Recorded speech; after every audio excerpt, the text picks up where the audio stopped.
Have you ever gone somewhere just to tick it off your list and ended up falling completely in love? Last year I came to Croatia with zero expectations, no bucket list, no plan, just curiosity. But what I found changed everything. Since that first visit I couldn't stop thinking about it, so I decided to do something crazy. To come back and travel across the entire country searching for its most beautiful places. From hidden beaches to medieval towns, from islands in the sea to bunkers buried deep in the mountains. And now I'm sharing it all with you in this one epic journey, the best travel documentary about Croatia on YouTube. It's a long video, but trust me, there is no fluff, just pure beauty and genuinely useful content. So don't skip and I promise you won't be disappointed.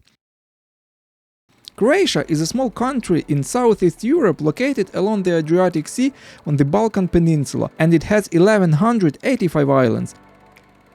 In 2013 Croatia joined the European Union, and in 2023 the euro has become its currency. Our journey kicks off from the very south of the country, Dubrovnik airport. And the first thing to do before hitting the road is, of course, picking up the car. Picked up the car, but if thinking that I'm going to Dubrovnik, you are wrong. I'm going in opposite direction. Want to show you some secret beach I found last time I've been here with my family and kids. Just 10 kilometers from the border with Montenegro, there is a little piece of Portugal's Algarve that I couldn't not show you. This is Pelješac Beach, named the most beautiful beach in Europe by European Best Destinations in 2019. Its uniqueness lies in the fact that it's relatively unknown and hidden at the base of 100-meter cliff. The way there is down a beautiful path lined with pine trees and amazing views.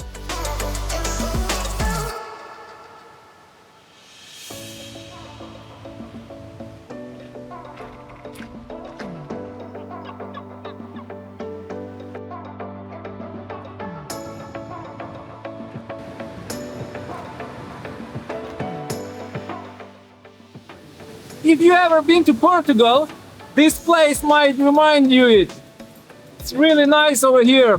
These cliffs and really powerful sea. It's like an ocean, you know, just this atmosphere here. It's not that far from airport, just like 10 minutes and probably like 25 minutes from Dubrovnik, but it's definitely worth coming here. There are no bars, restaurants or sunbeds, just untouched nature, and that's its biggest advantage. Well, now we can head to Dubrovnik, but since I arrived in the afternoon, I immediately went up to the observation point on the mountain above the sea to catch the iconic Dubrovnik sunset. And as you can see, I'm not the only one who thought of it.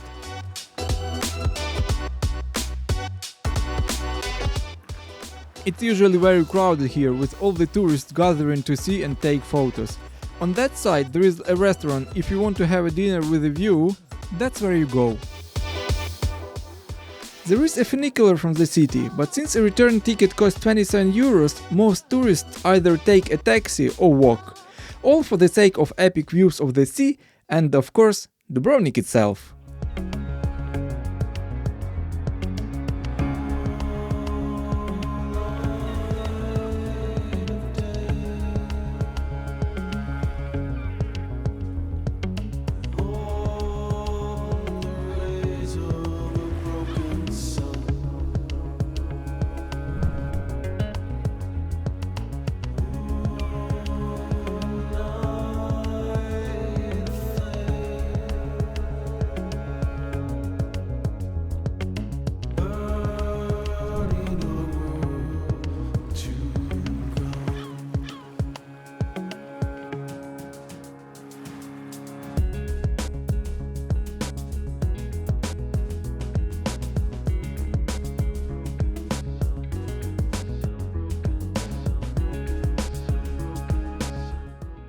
Dubrovnik has a completely different vibe throughout the day. I'll show you what it's like in the morning and afternoon in just a few minutes, but for now, let's see what it's like at night.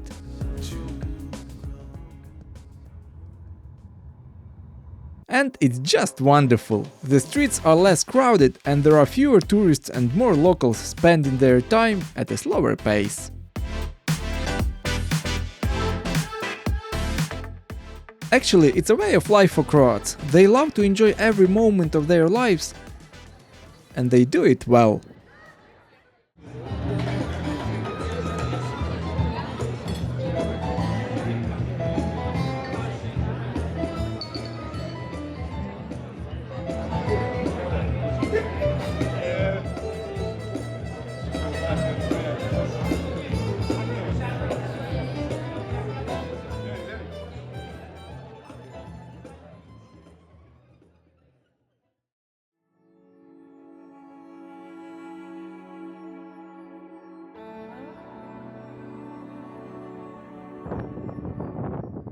Remember how crowded it was yesterday at sunset? Look at this.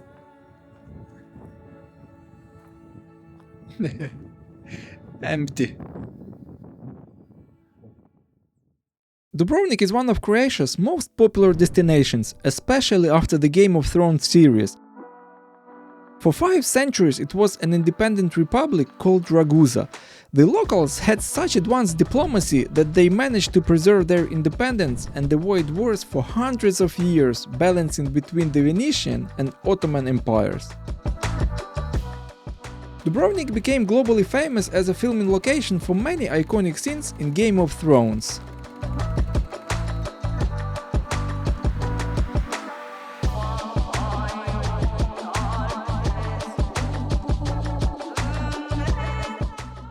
The locals even joke that when the influx of tourists began, they stopped being the masters of their own city. Really crowded place during the day. So if you can come early in the morning, as I did today, on a sunrise or in the afternoon, it's much quieter place, much more beautiful. Yeah. So you won't regret if you come later, earlier. And it quickly became a huge problem. Why? Because by 9 in the morning boats full of tourists start arriving here. But not like this one or this one, we are talking about this. From one of these liners up to 5,000 people can easily disembark at once. As a result, the city had to introduce restrictions, limiting it to only 2 liners per day. I won't get into details here as it would require a separate video, but here are the most popular places to visit in Dubrovnik. First of all, of course, is the old town itself, but try to avoid the main streets. There are many beautiful narrow medieval streets hidden here. Of course, there are the city walls, stretching for several kilometers with watchtowers and bastions. From them you can enjoy the best views of the city and the sea, but the entrance tickets cost a fortune. Nearby is the impressive Lovrijenac fortress, which has been defending the city for centuries. By the way, right above its entrance you'll find Dubrovnik's age-old motto carved in stone: "Freedom can't be bought for all the gold in the world." Then there are the Jesuit stairs, which became famous after Cersei Lannister walked down them naked during her punishment scene in Game of Thrones. Now every die-hard fan of the series tries to recreate that scene, and sometimes also naked. And of course there is Lokrum Island, located near Dubrovnik with its beautiful botanical garden. No one lives there, and there is a legend that it's cursed by monks who were expelled centuries ago. They say if you stay overnight you might not wake up in the morning, so maybe let's skip that. Getting there is easy, with many boats of all sizes constantly sailing from the city. Most tourists, though, usually choose a 45-minute boat ride around the island. But Croatia isn't just Dubrovnik. There are so many incredible places to visit here that you will forget about this city in no time. So let's move on. The old town is downhill, and our car and apartment are up high at the top of the town. So we have to walk a bit uphill. Let's keep going. And where exactly we are heading next, you'll see. Our next stop is just 20 kilometers from here in the village of Trestna.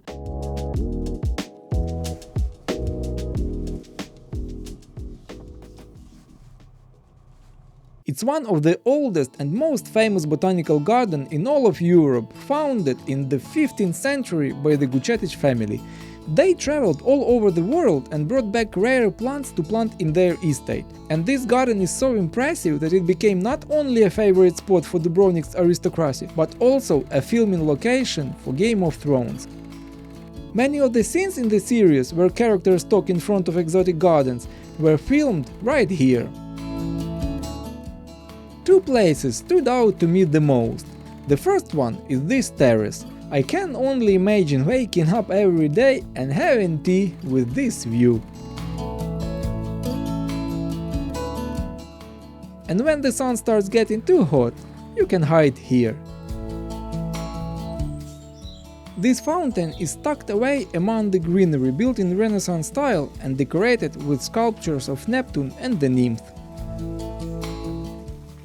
And the water to this fountain was supplied via this aqueduct.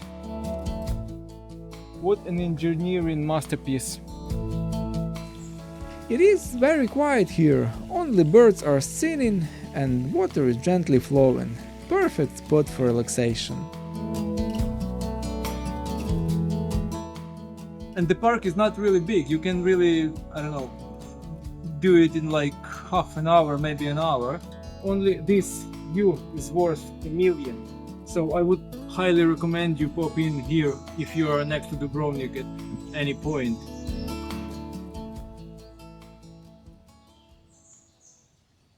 Now, driving up from Dubrovnik, you'll definitely cross the Pelješac Bridge, which spans almost 2.5 kilometers. But it wasn't always like this. The bridge connects the mainland of Croatia with the Pelješac Peninsula, and before it opened in July 2022, to visit the southern regions, including Dubrovnik, you had to cross the border with Bosnia and Herzegovina. And during the peak season, that meant long traffic jams and delays. Now I'm rushing to catch the last ferry to Brač. It only runs 3 times a day, and I'm really late. Brač is the third largest island in Croatia, and there are many interesting things to see there. I didn't think I would make it, but I did. So it's all good, we are on our way now.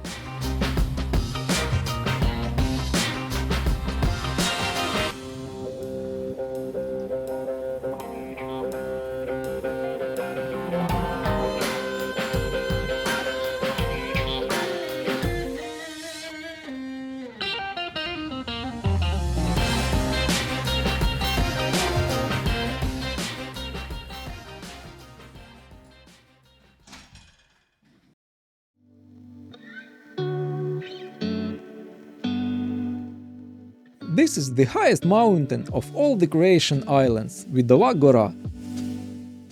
There is an absolutely amazing view of Hvar and other nearby islands from here, and this is one of the best places in Croatia to catch a sunrise.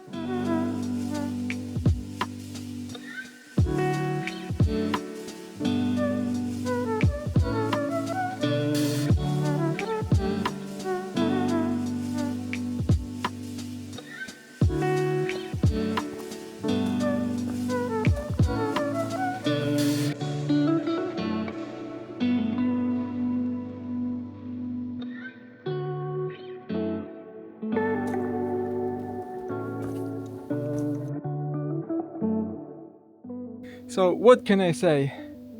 It's really beautiful here, especially in the morning. No people, nobody, just you and this beautiful view. But that's not all. From here you can see Croatia's most famous beach. It's the natural symbol of Brač Island, Zlatni Rat, and there is a big surprise waiting for me there. It's known for its unique shape, a narrow cape extending 500 meters into the sea, forming a peninsula. Interestingly, its shape and direction constantly change due to the wind currents and waves, and seems like it has a life of its own. Zlatni Rat is one of the cleanest spots for swimming, diving and snorkeling in Croatia. Smooth white pebbles, incredible clear water and the surrounding pine forest. Just the perfect combination. So let's head down from the mountain and see if it really lives up to its reputation.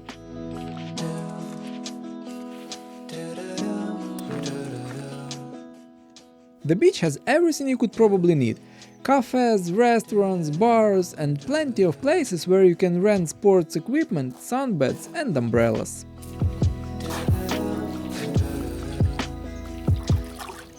Honestly, the water even that cold.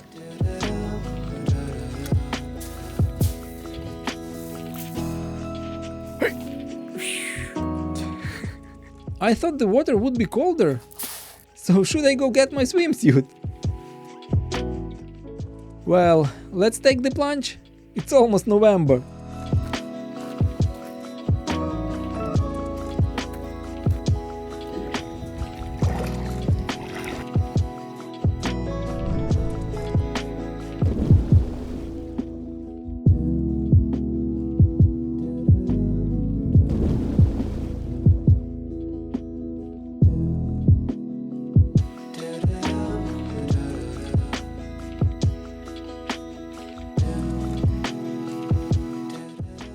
Can't even express how I don't want to go, but ferry won't wait. Let's go, we've got lots of other things to see.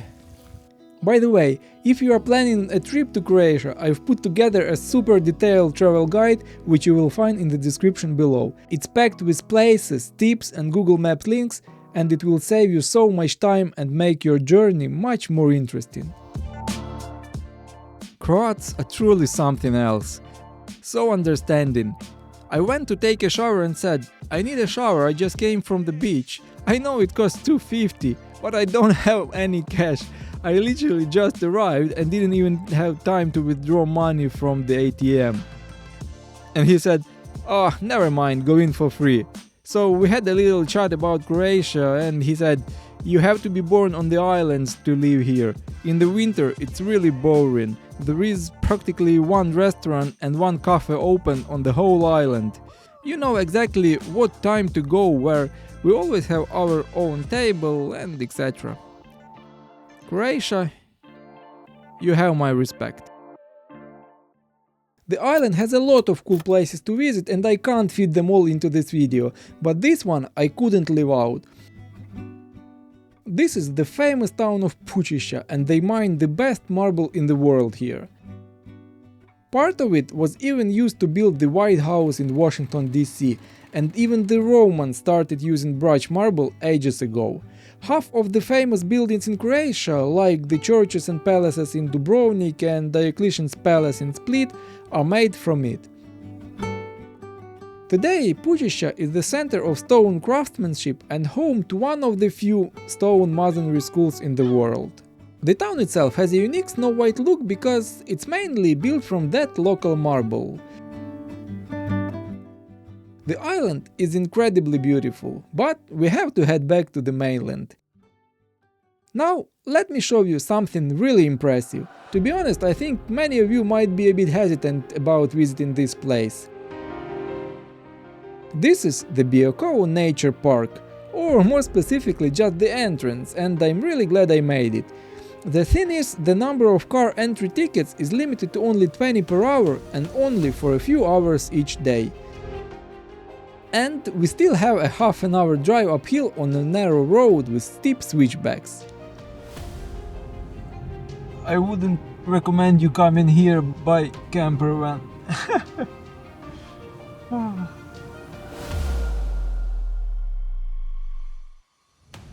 And that's not the autumn colors. It's all because of wildfire not that long ago. Luckily Croatian people managed to extinguish it quite quickly, but quite big part of the park been damaged. The sun's almost setting and we are nearly there.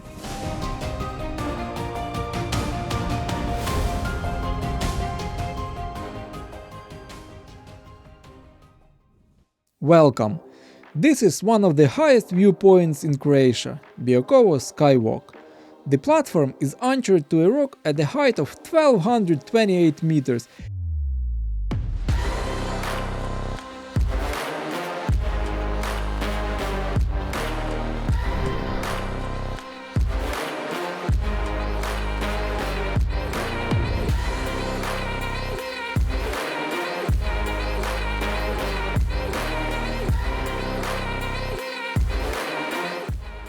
It overlooks the Adriatic Sea, and on clear days you can even see Italy from here. The platform opened in 2020, and since then it became a huge attraction for tourists from all around the world.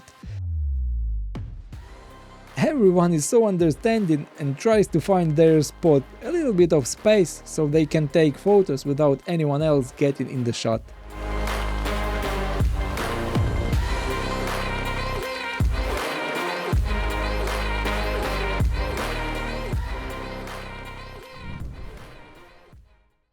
What a day! Sunrise at Vidova Gora and sunset at Biokovo skywalk.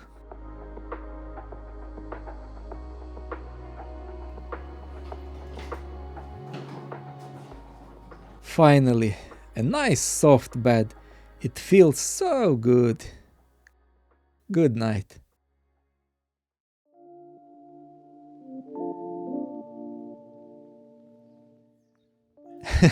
This is becoming a nice tradition. Again, the sun is just rising and here I am, already climbing another mountain. The path to the top will take about 45 minutes with a pretty steep climb. As they say, the early bird catches the worm.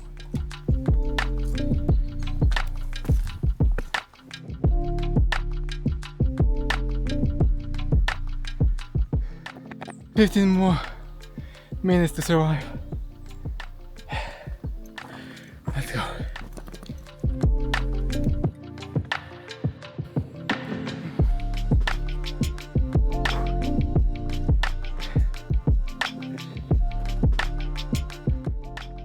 This is the old town fortress, also known as Fortica.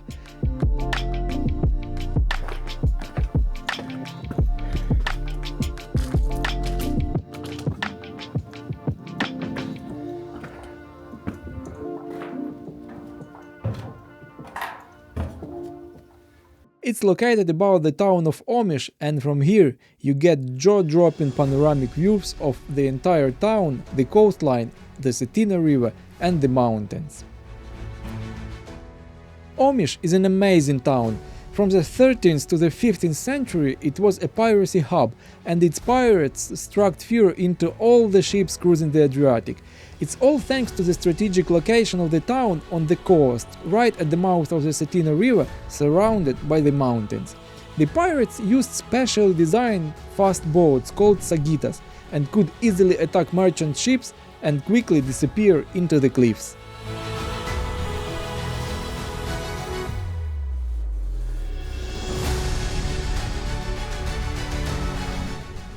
The fortress isn't very big, but it has all the key elements of a defensive structure. Its location on a steep slope made it nearly inaccessible, and after climbing up here, I totally believe it.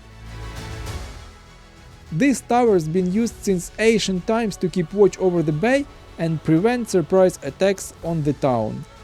There is a legend that the guardians at this tower had the most beautiful butts, because climbing up this rock every day was a real challenge.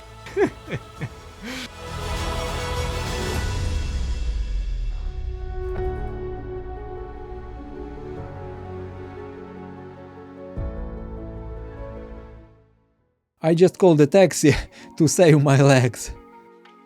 Well, I wish I could say that, but since we are on a mountain, unfortunately, taxis don't come up here. But hey, we are going down, not up, right?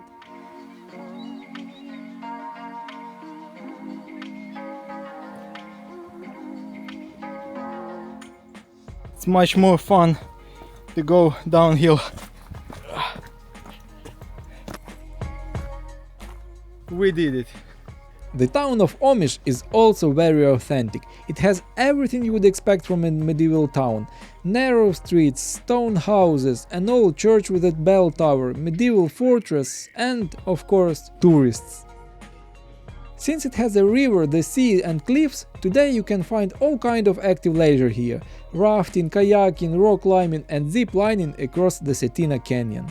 Plus, there are numerous popular beaches near the town center with views of the mountain and the sea. There is also a spot where you can look at the town from the other side. Along the road there is a viewpoint that's easy to miss if you don't know about it. Here there is a statue of Mia, who looks after the town. You can come here by foot in like 45 minutes, but I wouldn't recommend that. It's better to hire a taxi, or if you drive by car it's like only 10 minutes drive. But yeah, it's definitely worth coming here just to enjoy this spectacular view. You can't see it from down below, you got to come up.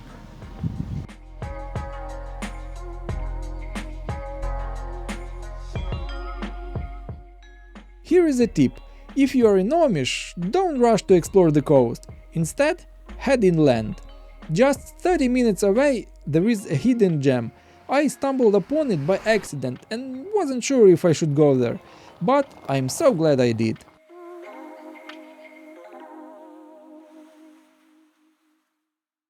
This is the Gubavica waterfall, 48 meters high with an amazing viewpoint.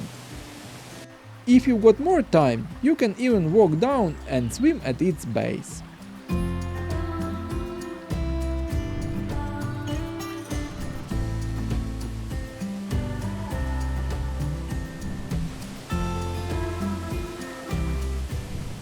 By the way, if you are watching this and thinking, where exactly is that? Don't worry, it's all in the guide, just check the description. Just finished flying, and as I was coming back, there was like a police car and the policeman told me, come here. I said like, yeah, just give me 1 second and I'll be back because I need to land the drone. I can't do it this way, I have to land it safely and then we can speak. So I came back and they just gone because I was filming from over there, and it's quite safe, but they just been worrying. So yeah, I just jumped over and all good. Respect. It's a very atmospheric place, definitely worth checking out. Now let's move on to Split, Croatia's second largest city and one of its oldest, founded nearly 2500 years ago. It's been ruled by Greeks, Romans, Venetians and even Austrians, and each left its mark on the city's culture and architecture. There is a lot to see here. And let's start with this tall statue right at the entrance of the old town. This is Gregory of Nin, a 9th century bishop who promoted Christianity and the Croatian language. Locals have a lot of respect for him. They say that if you rub his toe while making a wish, it will come true. But who knows? Then we have the peristyle, the heart of the city and its main square. It's 1700 years old and a favorite spot for tourists. You can always find Roman legionnaires here to challenge or at least take a photo with. I'm pretty sure they are not real legionnaires though. One of them was constantly tightening up his helmet screw. Right next to the square is the Emperor Diocletian's palace. By 305 AD, it already had water supply, heating and sanitation systems. The water came through aqueduct, heating was done under the floors through air ducts, and sewage, well, that went straight into the sea. Diocletian wanted a peaceful life and voluntarily abdicated the throne. This was the first time in history anyone had done that. Right after the palace is Riva, Split's main waterfront promenade, and it's filled with cafes and restaurants.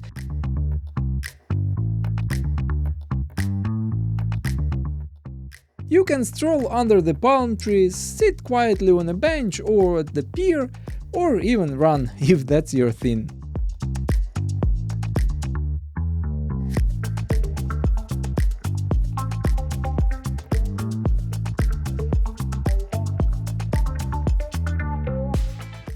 But honestly, what I love most about Split is what's up above the city. This is Marian Park, a chill spot with awesome viewpoints over the old town and a couple of cafes with seriously good views. It's the perfect place to catch the sunset before heading back down for some dinner and glass of wine.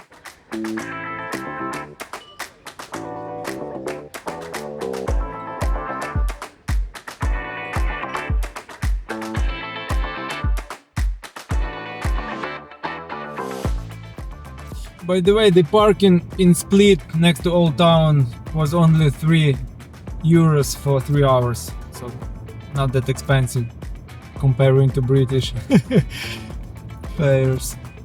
If you thought I had already gone to sleep, you were wrong.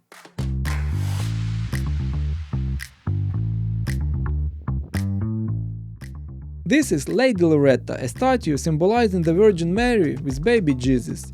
You probably noticed that its modern style contrasts with traditional religious iconography. It's become a popular spot for pilgrims and tourists alike. From here you can enjoy a fantastic panoramic view of the neighboring town, where I'll spend the night.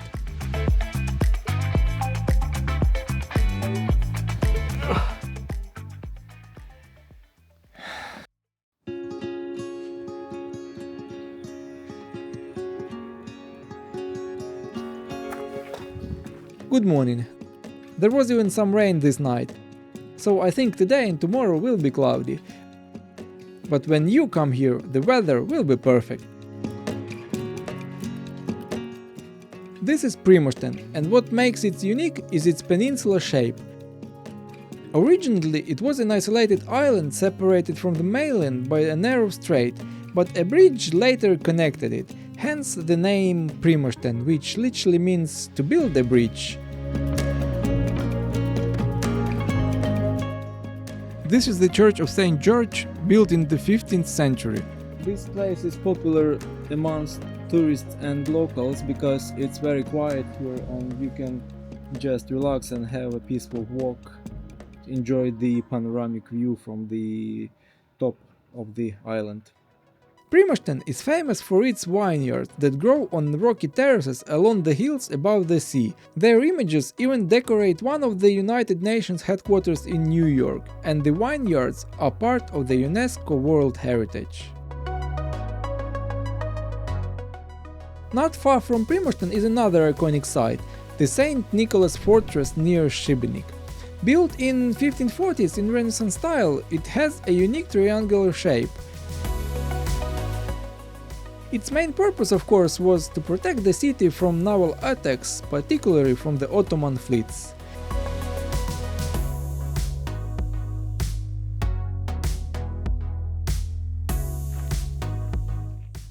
Usually, you can access it from the island of Školić, but right now the fortress is under restoration and the bridge is broken. You can only get there by boat from the city, or wade across like this family. The island itself is small but has many beautiful beaches and is quite peaceful. But today my main plan is to visit my favorite national park in Croatia, so let's move on. I hope weather doesn't let me down.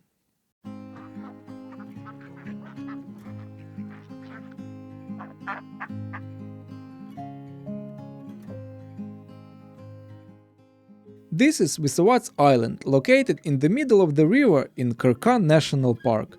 In the 15th century, monks settled here and immediately started building a monastery. At the same time, they gathered plants from all around the world for the garden around it. Today the monastery houses a museum and a library, but what makes this place truly interesting are its legends. One of them tells that when Ottoman army landed on the shore, the monks of Visovac Island resorted to a clever trick. They greeted the invaders with a large table covered with all the best food they had. This hospitality impressed the Ottoman leader so much that he decided not to attack the monastery and left it untouched. I really liked it here and I definitely recommend coming or sailing here, but our main destination for today isn't Visovac, it's the super awesome Krka National Park.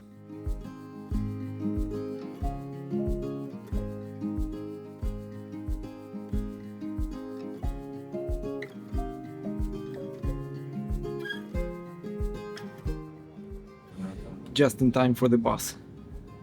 The departure in 2 minutes. You can go by walk. Downhill it's gonna take you about like 10-15 minutes. It's only like 900 meters by foot, and then just come back by bus. Krka is the most popular national park in Croatia, right after Plitvice Lakes. Though, to be honest, it's number one for me. The atmosphere here is completely different, but I won't get ahead of myself.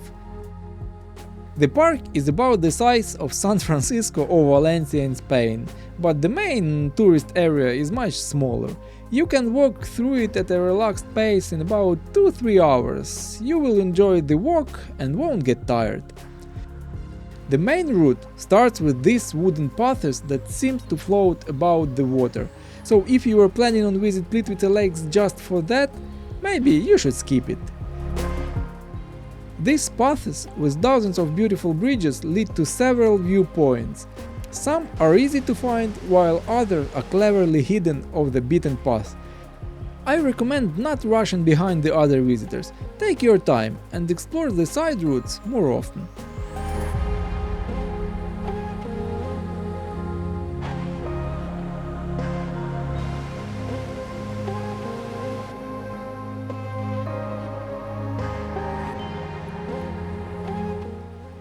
There are 7 main waterfalls in the park, but the most famous is Skradinsky Buk. It's rightfully considered one of the most beautiful karst waterfalls in Europe. It's 46 meters high and consists of numerous cascades flowing into crystal clear turquoise pools. In the past, visitors could swim in pools at its base, but unfortunately that's no longer allowed. The park has plenty of cafes, souvenir shops and even a dock where you can take a boat to Isavat Islands, where we were earlier. Enough for everyone. So many.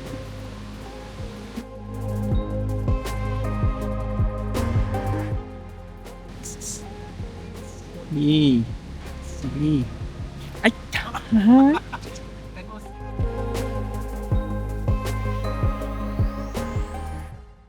By the way, Krka has a strong connection with the famous inventor Nikola Tesla. He worked on projects that used the power of rivers and waterfalls to generate energy. Krka, with its vast water resources, was of particular interest to him. Today, the park is home to one of the world's first hydroelectric power stations, which started operating back in 1985, right after the Niagara Falls station.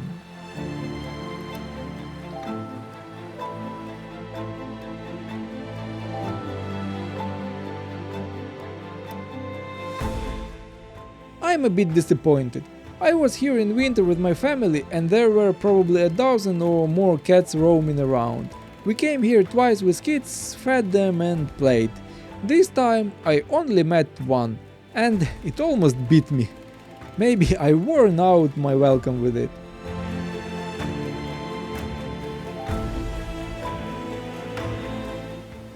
The park is also home to very authentic old mills and bakeries that have been in use since the 14th centuries to grind grain. You can see traditional techniques of blacksmithing, milling, embroidery and knitting here.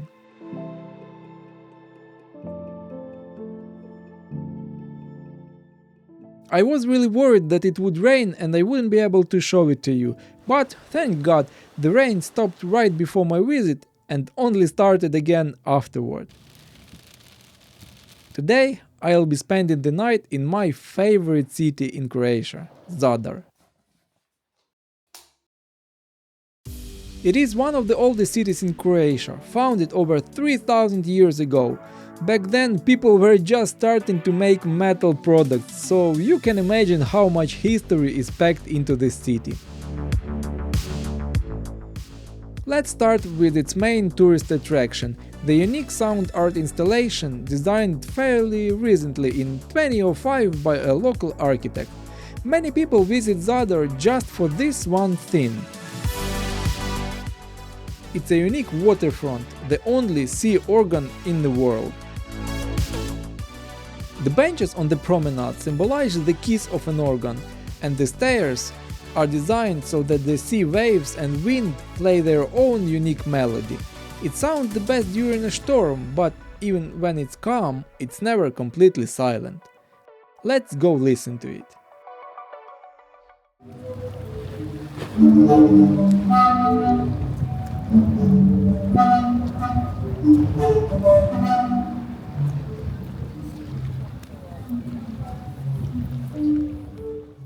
Right next to it is another cool installation called Greeting to the Sun. This 25-meter wide structure consists of 300 solar panels and batteries beneath them. All day they charge with the bright Croatian sun, and in the evening, when it gets dark, the square lights up with multicolored lights, creating beautiful interactive light show to the sound of the sea organ. For centuries, Zadar was the largest fortified city of the Venetian Republic, safeguarding its people and the Roman Empire from Turkish attacks. That's why the old town is surrounded by massive walls, known as the Walls of Zadar. You can walk along both the top and bottom of these historic fortifications. 4 city gates still stand today, with the main one being the Earth Gate, built in 1543. Nowadays, it serves as a shortcut for 100 college students rushing to the local bakeries just across the street. Nearby, you'll find the 5-well square. Once it was the town's main source of drinking water, with people coming here to draw it.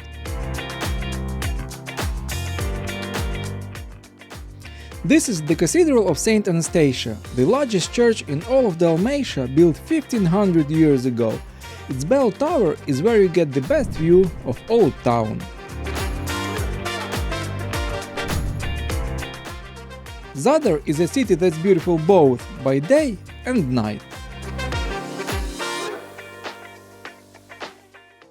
But what truly makes Zadar special for me isn't just the architecture. In 1964, Alfred Hitchcock visited the promenade and said, "Zadar has the most beautiful sunset in the world, even more beautiful than the one that gets applauded in Key West, Florida."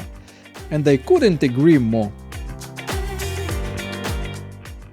Just half an hour away from Zadar is a small town called Nin, and near it is the tiny and inconspicuous church of Saint Nicholas. The church is quite small, it's less than 6 meters wide and long, but anyway, it was at some point used for defense.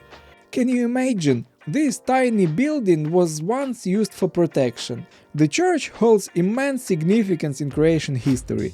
7 kings were crowned here, and after each coronation the king had to ride here on a horseback to show himself to people. Just 45 minutes from Zadar is another iconic place, Paklenica National Park. Google might suggest you a few routes, but I would recommend taking the toll-free one. Now we are about to drive across the Maslenica Bridge, one of my favorites near Zadar. It's really impressive, the scenery is breathtaking, there is a parking lot here to stop and enjoy the view. Let me show it.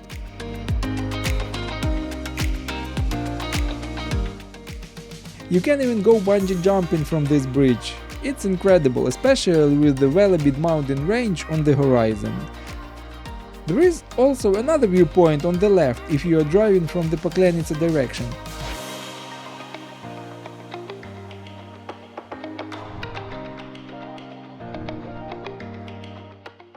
By the way, right beyond these bridges on the horizon lies Paklenica Park. Paklenica is part of the Velebit Nature Park and was made a national park just a few months after Plitvice Lakes. One of the entrances is in the village of Stari Grad. The park is quite large, about the size of San Francisco. It was formed by the canyons of 2 rivers, Big and Small Paklenica. Many scenes from the popular 1960 film Winnie II, Chief of the Apaches were filmed here due to its striking resemblance to the Grand Canyon. Some say Paklenica is even better.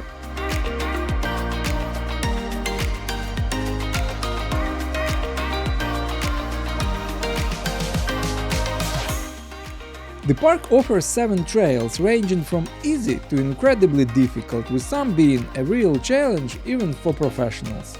Steep cliffs up to 700 meters high, tall mountain peaks, the karst caves, what more could you need for a quality hiking?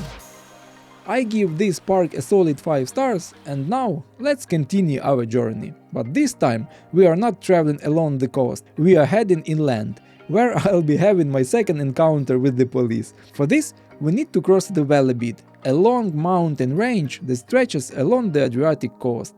This range separates the continental part of Croatia from its coastline. Usually, on one side of Velebit you'll find summer and sunshine, while on the other you'll experience more familiar continental weather.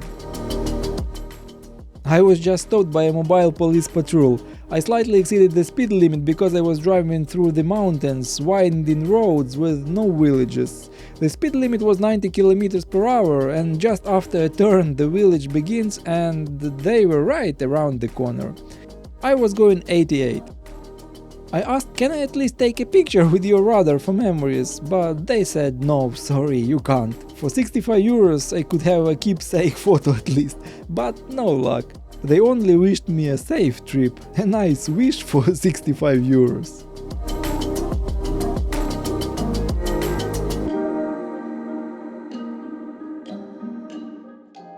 We had just been by the sea with the sun shining, and now we're in the fog and autumn weather. That's Croatia for you. Adriatic on one side, continental climate on the other. That's what happens when you cross Velebit. Nice.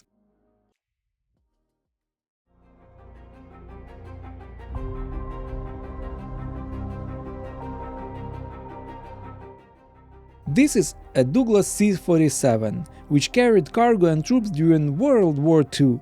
In peacetime it was used by Yugoslav People's Army for training, but after the breakup of Yugoslavia the nearby infrastructure was damaged and mined, so they decided to leave the plane here.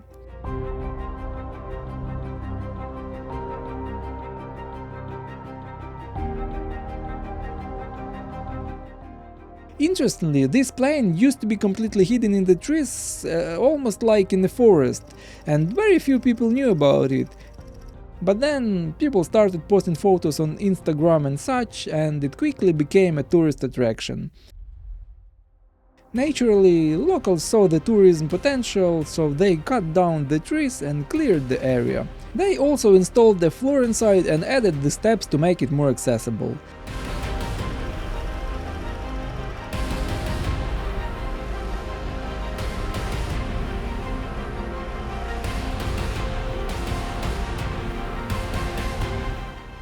Some even climb onto the wings. I didn't try it, but I am sure it could hold me considering how long it's been standing.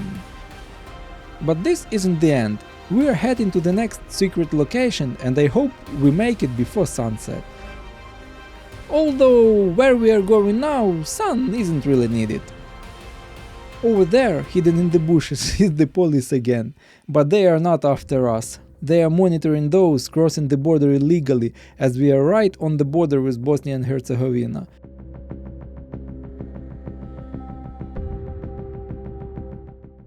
Google Maps ends here.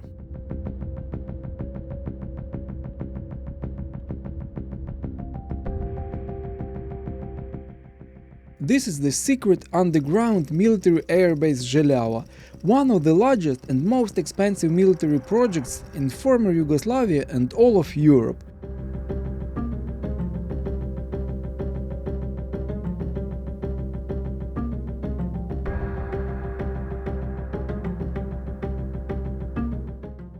Construction began in 1948 and it took 20 years to complete. Almost $6 billion were spent on it and it was 3 times the total annual military budget of Yugoslavia.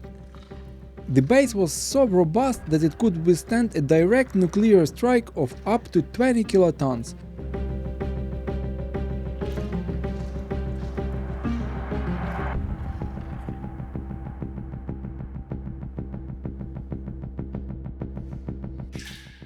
It was massive, capable of housing more than 80 planes and 1,000 soldiers, and its underground tunnels stretched over 3.5 kilometers. No matter the temperature outside, there is always condensation and it feels fresh. During the breakup of Yugoslavia and the Balkan Wars in 1991, the Yugoslav army used around 56 tons of explosive to destroy the base to prevent it from falling into the wrong hands, especially Croatia's. The explosion was so powerful that smoke continued to rise from the tunnels for months. The outer shelf of the base survived, but most of the internal equipment was destroyed. Now the base is abandoned, but the surrounding area is still being demined, so I don't recommend walking off the market passage here.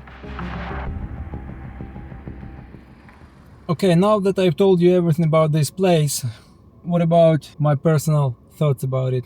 It is really, how to say, scary inside maybe, or not scary, but like creepy, yeah, probably creepy. This echo everywhere. The torch is giving you just about right light in front of you, but not behind.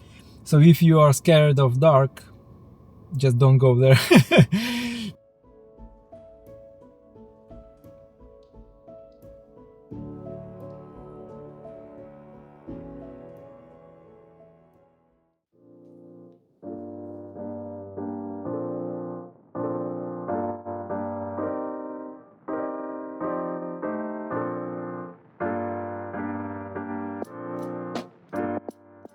You probably guessed where we are now. This is the place that many tourists first come to Croatia for. At least it was before Game of Thrones made Dubrovnik famous. This is Plitvice Lakes. The park has two entrances, one by the lower lakes and another by the upper lakes. If you are not sure which one to pick, definitely go with the entrance by the lower lakes. That's where all the most interesting spots are. We arrived just in time for the park's opening at sunrise.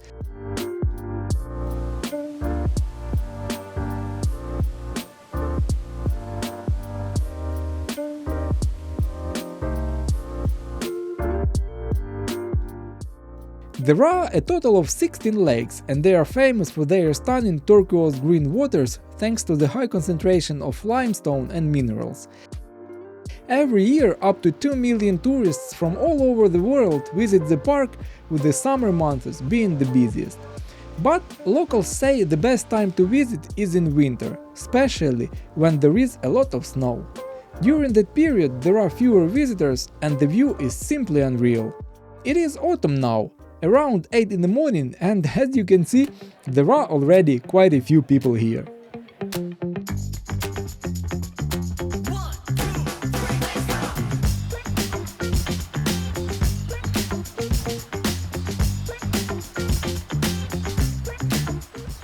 The park can also be viewed from a different perspective if you take one of the boats that travel across the lake.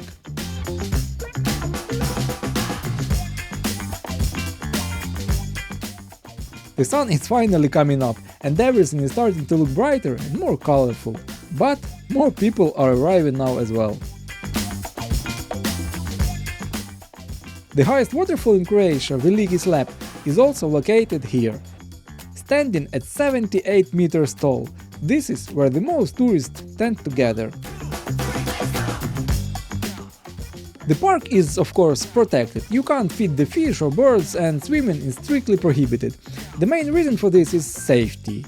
The water in the lakes is very cold and there are many underwater currents and whirlpools. Many of them are even named after people who tragically drowned here.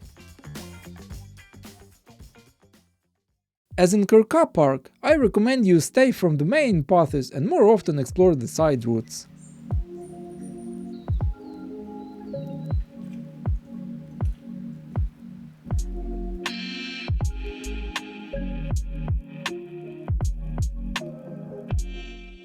Okay, so what can I say?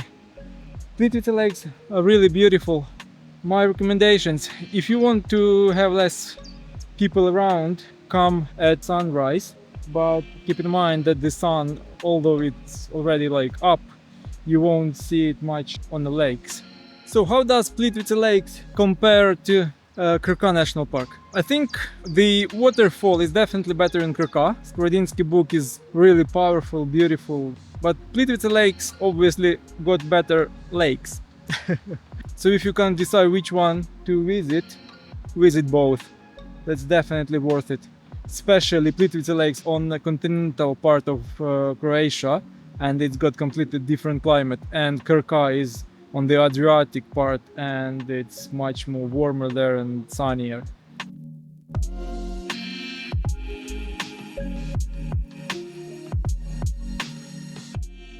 Autumn at Plitvice Lakes is truly something else. Just look at all those leaves falling like snow.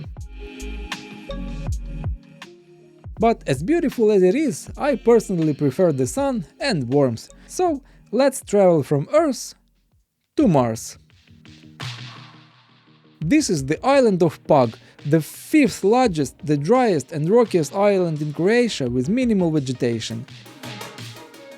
Mix in low rainfall, high temperatures and strong northern winds, the Bora, blowing from the mainland, covering all the vegetation with salt, and you get a desert-like Martian landscape. This island even hosts a world-famous running route called Life on Mars. The island is connected to the mainland of Croatia by this 300-meter bridge. One local once mentioned that when they were building it in 1968, there was a period of 45 days with strong Bora winds. The builders, most of whom were from inland Croatia and weren't used to such wild winds, were driven crazy by them.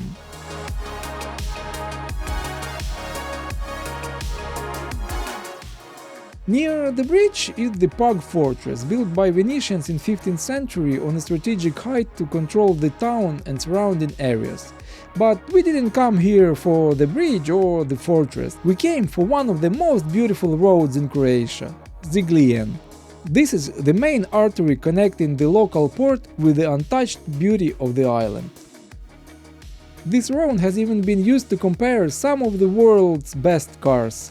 The scenery here is surreal, and of course the best time to enjoy this road is during sunset.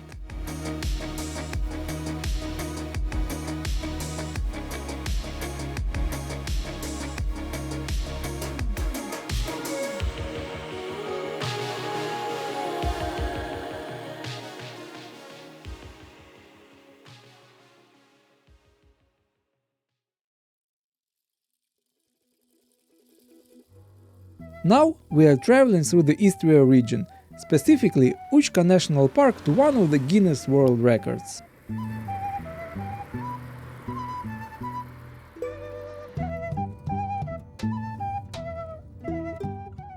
Got a question. What's the smallest country in the world? Yes, Vatican. But what about the smallest city? This city is called Hum in Croatia. Hum is located in the central part of Istria and is listed in the Guinness Book of Records. Its size is about 100 by 50 meters, which makes it smaller than a football field. In this shot you can see the whole town. And it seems I've arrived a day too late. Looking at these guys and girls collecting stalls and sweeping up beer cups, it seems like yesterday was fun here. But even though the town is small, it's very picturesque, just like this cat. Isn't it adorable? Of course, there is a local Hum Konoba, a church, a cafe and various shops. Everywhere you turn there is something authentic and handmade. Like these green glass bottles used to store traditional Istrian liquor Biska. It is very popular here along with the local brandy. Not so much for bike rentals though. Hum is situated in a very scenic location on a hill, and there are a few apartments available, so if you want you could even stay here overnight.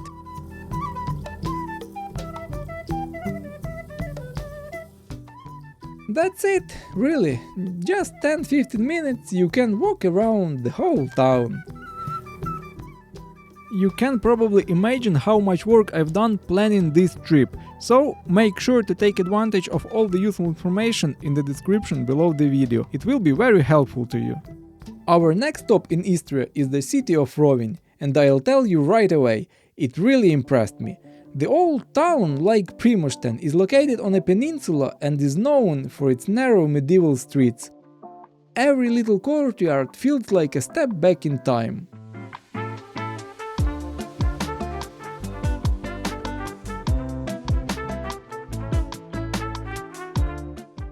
As you probably guessed, this isn't a very new town.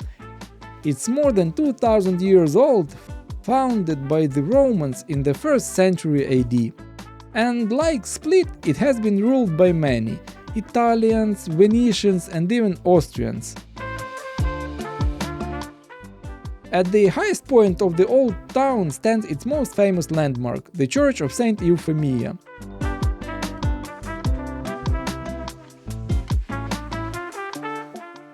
And for just €4 you can climb its 60 meters bell tower, though unfortunately you are not allowed to ring the bells.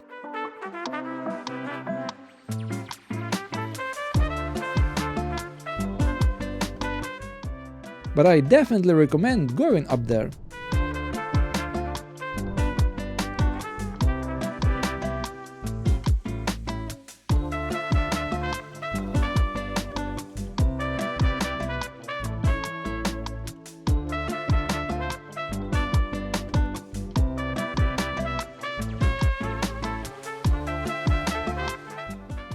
It looks like it's gonna rain, and to be honest, it's quite hard to get lost in Rovinj. All streets going down to the main square and all streets going up lead to the church. And before the rain started, let's head to the next city. Did you recognize it? Yes, it's Rome. Just kidding, it's Pula, and its most famous landmark is the 6th largest Roman amphitheater in the world, which has been very well preserved to this day. Its architecture and design are often compared to the Roman Colosseum.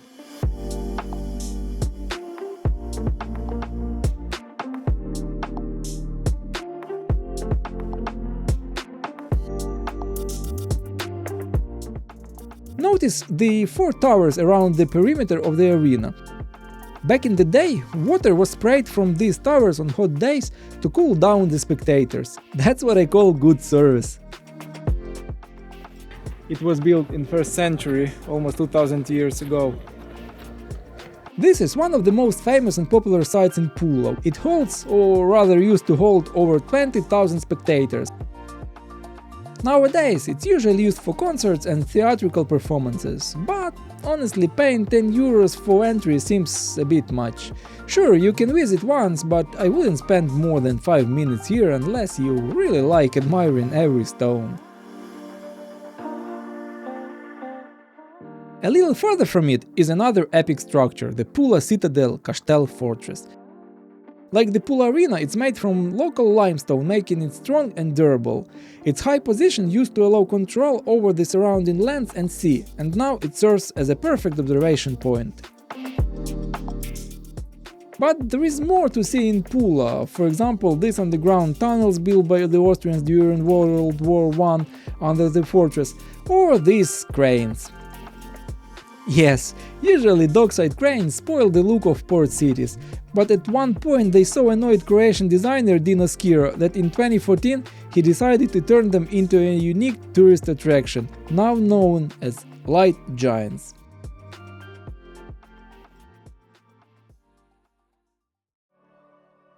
I've always wanted to kayak alone at dawn, but the season just ended and all the rental places closed for the winter. But the world isn't without kind people, and I got my kayak. Today is a special morning.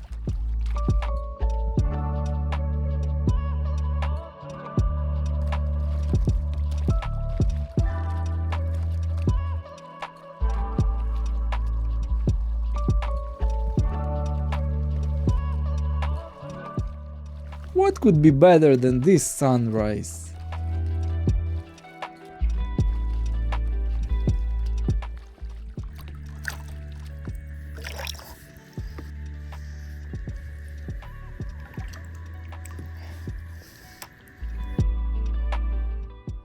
What a nice end of Croatian trip. I hope you enjoyed this video. If you enjoyed it as I did, I recommend you watching this video next. See you there.